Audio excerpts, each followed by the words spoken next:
хората се повтарят, че надеждата умирала последна.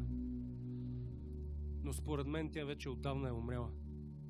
Защото търсих я навсякъде и навсякъде я няма. Търсих я в хората, разпитвах, надявах се и вярвах, но уви, на празно времето си аз прекарвах. Намерих само любов празна, пълна с договори, с повече въпроси, отколкото отговори. Любов с вериги, с празни обещания, дълбоко в нея скрити. Мислех, че надеждата е в забавлението. Мислех, че е в любовта. Мислех, че е в откровението. Не може да изчезна в света. Търсих надеждата в парите, но в капан попаднах.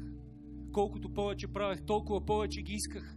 Но единствено празнотата в мене с тях потисках.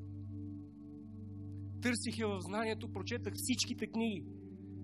И единственият урок, който научих, е някак си да се справям с собствени сили.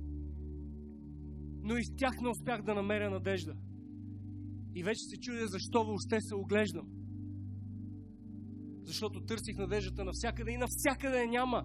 Или никога не е била, или в последен сън отдавна е заспала. И точката сложих. Безсмислен животът е.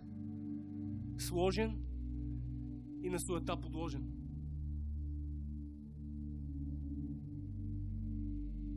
Но точно тогава, в онази зимна нощ, когато към небето гледах и хоризонта в тъмнина без след, светлина разцепи мрака. За първи път в този свят появи се звезда в небето, голяма колкото комета, ограваща от тука до Витлеем всичките полета.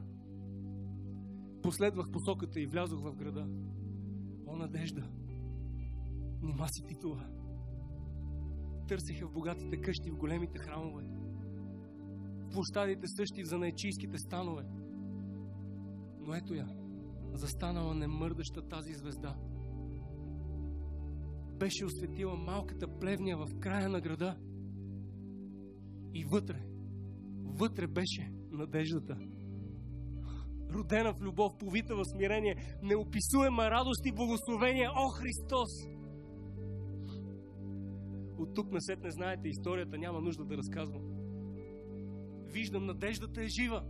Няма нужда да доказвам. Не беше там, където я очаквах, не беше в парите, не беше в знанието, не беше в звездите, не беше в забавлението.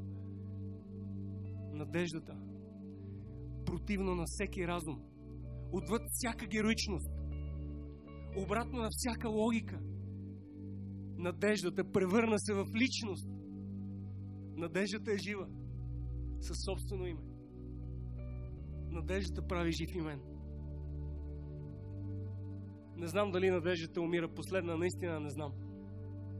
Защото пред мене се роди тя и превърна тази плевня в свещен храм. Надеждата е жива със собствено име. Надеждата ме прави жив и мен.